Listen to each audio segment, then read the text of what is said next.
Dog Jude say make I come meet you. Dog. Eh? Hey!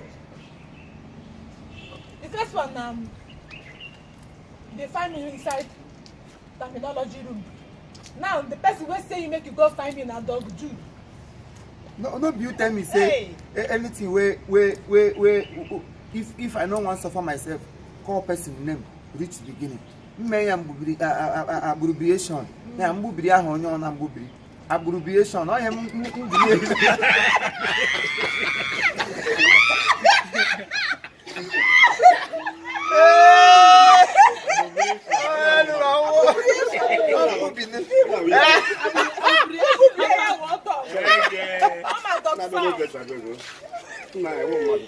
Oh, nah, father.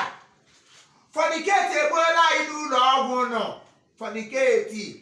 Aga protein na ya na akwo. Adicate nga protein na ihe no na esi wa anokole maka gani ade mo ega okonga. If you hear what I hear, Chineke nam, you are ready to burn down this house. Ya na akwo. O do not all we na eme Doctor na eme ha na akwụsa ihe ka ọwụ nwa ka amụ ka ọwụkwa bọmpere ka erigo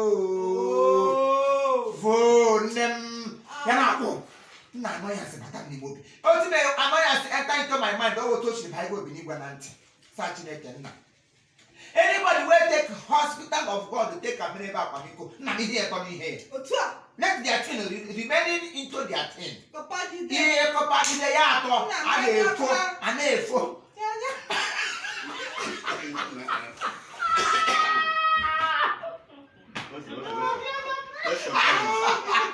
That's good, yeah. Oh, man, yeah, bro. Let their team remain into their team. Yeah, wait there, yeah, Kupra.